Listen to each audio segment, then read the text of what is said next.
What is up, everybody? I'm back with another video, man. Tearing into Wu-Tang affiliates 12 o'clock and Murdock shot and killed in Oregon. By Hip Hop Daily. Let's get into it. Rap can be a wild industry, even for the OGs. Just recently, two rappers associated with the Wu-Tang Clan, 12 O'Clock and Murdock, were killed in a shooting in Portland, Oregon. Let's take a closer look at this story. The Wu-Tang Clan is one of the most legendary groups in hip-hop. With classic songs like Cream, Protect Your Neck, and Wu-Tang Clan Ain't Nothing to F With, the Wu have cemented themselves as one of the most influential groups in rap. What made them so unique was their status as a 9-member collective and network of countless affiliates. This allowed them to play off each other's strengths and create something that had never been seen before in hip-hop or music in general. But over the years, they've had their creative differences and have gone off to launch their own solo careers, some being more successful than others. The most tragic story of all the Wu-Tang members is the career of Old Dirty Bastard, who passed away from a drug overdose in 2004, just 2 days shy of his 36th birthday. Now, just recently, two of ODB's Brooklyn Zoo affiliates have been shot and killed in Northwest Portland, Oregon. Old Dirty Bastard was one of the wildest characters in the history of hip-hop. His raspy, drug-fueled melodic style of rapping was completely new at the time, but has gone on to influence a whole generation of rappers to approach music from a unique perspective. The rapper grew up in the Fort Greene neighborhood of Brooklyn.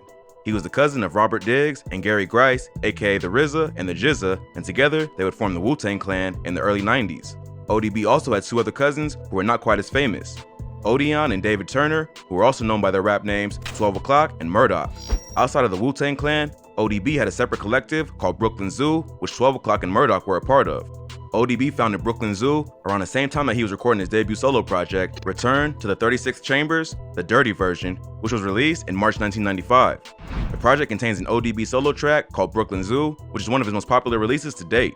It also contained the posse cut, Protect Your Neck 2, The Zoo, which featured all the members from the collective, including Buddha Monk, Prodigal Son, Zookeeper, Killer Priest, Shorty Shitstain, 60-Second Assassin, and of course, 12 O'Clock and Murdock. The song was another one of the Not gonna lie, bro. I don't know who these people he naming is, bro. It was before my time, cuz I ain't gonna lie. It was way before my time. Popular tracks on the project because of its raw lyricism and how it's introduced hardcore fans to a whole new cast of characters in the Wu-Tang universe. Return to the 36 Chambers was the second solo project to be released by a Wu-Tang member after Method Man's Tikal. It became an instant hip-hop classic and was nominated for Best Rap Album at the 1996 Grammys. But despite his success in the music industry, ODB struggled with addiction throughout his career. Yeah, he said 1996 Grammys. Oh, yeah. Yeah. Which didn't make him the same kind of group leader that the RZA was for the Wu-Tang. Although in many ways ODB was a creative genius, he would also suffer from severe mental health problems, which fueled his drug addictions. But even without ODB's direct guidance, Brooklyn Zoo was the first and most well-known of all the Wu-Tang affiliate groups. From behind the scene, the crew was run by his cousin, who went by the name the Zookeeper. In an unverified post on a Wu-Tang message board, the Zookeeper broke down how the Brooklyn Zoo came to be. He said, "Brooklyn Zoo is not just a rap group. We have a deep history of culture, knowledge, wisdom, and understanding of the way of life. We spread this message through our music. Our roots run deep. Our strong foundation allows us to see, prepare, and create the future of not just music, but of culture itself." He continued on to say, "I'm remembering when Dirty was putting together one of his songs in his apartment on Lenox and 132nd Street. Me, 12, and Dirty sat down on his couch watching Martin Lawrence, You So Crazy, when I said, it's time for us to come out with our group, and I told Dirty we should call the group Old Dirty Bastard Brooklyn Zoo. That's how Brooklyn Zoo came about, Protect Your Neck Part 2, one of the hottest songs on his first album. He also revealed the blood relationships between each of the members, stating, first, 12 O'Clock is my oldest brother. Shorty Shitstain is my youngest brother.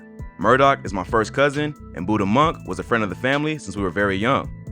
He even goes more in depth about his relationship with ODB, the RZA, and the GZA, stating, "I was always a protector and guardian of my family, so I gave myself the name the Zookeeper, and Dirty tried to take my name. But I was like, how you gonna be both Old Dirty Bastard and the Zookeeper? Just thinking back on that shit makes me laugh. There's a lot of history with Brooklyn Zoo and Wu-Tang that people don't know. Dirty, RZA, and Genius are my older cousins, but we don't say cousins. Keeping with our Indian culture, we say brothers because they are my big brothers. They were the founders of Wu-Tang. Brooklyn Zoo was the first killer bees of that clan, but we never got a chance to spread our wings." So it seems like even though ODB was the face of the group, his cousin the Zookeeper was really watching over the collective and making sure everyone was straight, at least according to him. But the group never truly got a chance to flourish because their well-known figure was dealing with fame and his own personal demons. Over the years, ODB's behavior would get increasingly more erratic. Just after the release of his first album, he would famously bring his children to collect food stamps in a limousine while being profiled by MTV. Even though the stunt would be hilarious to his To collect food stamps in a limousine, bro. What? fans, his lavish lifestyle would lead to long-term problems. Cash rules everything around me, baby. Cream get the money, dollar bill, y'all. You never forget that. Oh, he made that song? Oh, okay. What the boy said? Wait, hold on. Rules everything around me, baby. Cream get the money, dollar bill, y'all. You Dollar never forget bills, y'all. Okay. I ain't know who he was, but then they made that song. Okay. that. You know, rich. You know what I'm saying? Look, just look how I'm living, baby. You know what I'm saying? Anybody got a quarter? Thank you. I'm tired of being poor, man. Do the food stamps. How much money you got here? All right, we good to go. Come on. You need a strong hand to guide you through the night. In 1997, he would be arrested for failure to pay child support for 3 of his children, and the following year, he would plead guilty to an attempted assault on his wife. Plus, the same year, he would be arrested for stealing a pair of $50 sneakers, even though he had about $500 cash on him at the time. What? Like, bro, this ought to be, bro, y'all. Like, some people just be doing stupid stuff, bro. You trying to steal a $50 pair of shoes and you got $500 in your pocket, like, bro. That's just stupid, bro. Like, what? 1999, he was involved in a variety of legal problems, including allegedly shooting at police officers, driving without a license, possession of crack cocaine, and wearing a bulletproof vest as a convicted felon. He would eventually be ordered to attend a drug rehabilitation. Wait, you can't wear a bulletproof vest as a felon? Why? I mean, it's just clothing, like, you know what I'm saying? Program, but escaped in October 2000 and spent 1 month as a fugitive. During that time, Wait, he escaped? Wait, and wearing a what? bulletproof vest as a convicted felon. He would eventually be ordered to attend a drug rehabilitation program, but escaped in October 2000 and spent. Bro, he escaped. Bro, what is going on, bro? What is going on? Oh my god. Bro, what? 1 month as a fugitive. During that time, he even appeared on stage with the WU-TANG at a performance at the Hammerstein Ballroom in New York. Wait, so he was on the run and did a whole bro, what? Bro, what is going on? Oh yeah, bro, he is crazy, bro. Ain't no way, cuz he on the run doing a concert. I thought the TK thing was bad. Bro, this dude on the run doing, bro, yeah, he wildin', bro. Yeah, he wildin'. And was eventually arrested while signing autographs outside the McDonald's in Philadelphia. He was sentenced to 2 to 4 years in prison for the incident and didn't get out until 2003. Then, on November 13, 2004, ODB collapsed around 4:30 p.m. at RZA's recording studio in Manhattan and was later pronounced dead. The rapper had recently been diagnosed with bipolar disorder, and his autopsy revealed that he had a lethal mix of crack cocaine and the prescription opioid tramadol in his system. But even after ODB's death, Brooklyn Zoo continued to honor his legacy. In 2008, they released a group project called Chamber No. 9, Verse 32. The tape featured guest appearances from the RZA and the GZA, as well as the various members of Brooklyn Zoo. Now, years later, 2 more members of the crew would meet their end under tragic circumstances. On August 11, 2021, police confirmed that Wu-Tang affiliates and Brooklyn Zoo founding members, 12 O'Clock and MURDOCK, had been shot and killed in Northwest Oregon. The shooting occurred around 5:30 a.m. on August 10th in the area of North 82nd and Milton Street. The shooting was captured on home surveillance footage and left the 2 rappers killed and 4 others critically wounded. Oh my god. Yo, okay. Why, bro? Why he got the audio so loud? Police have not released much information about the shooting other than bit? these basic facts, but it has been confirmed that Odeon Turner, aka 12 O'Clock, and David Turner, aka MURDOCK, were the 2 fatalities.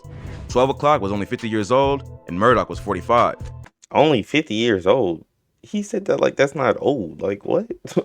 Only 50 years old, bro. Several people close to the rappers also confirmed the news on social media. Divine Turner, 12 O'Clock's son, took to social media to announce that his father had been killed.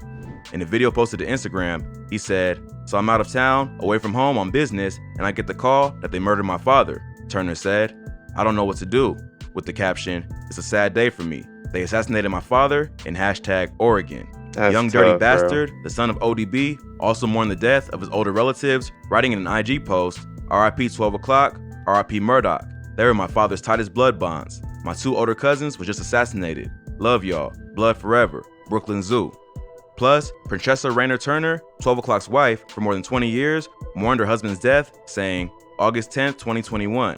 How could one day bring so much joy and so much pain? My heart doesn't know how to separate being empty and full at the same time. Stefan Turner, aka the Zookeeper, even gave his version of what went down.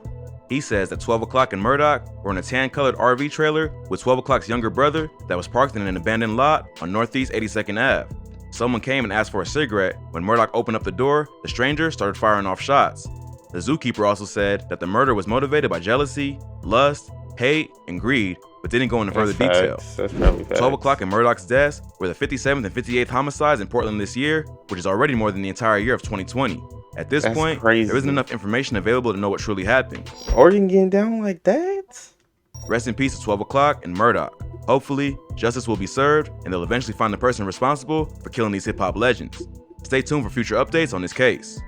If you thought this video was crazy, be sure to check out our channel for more. Yeah, that video was crazy. I ain't gonna lie, bro. Buddy was on the run doing concerts, bro. Okay, bro. That's taking it to a whole nother level of crazy, bro. I ain't even gonna lie to you, bro. But yeah, that's me at the end of this video, bro. Like, comment, subscribe, and we out.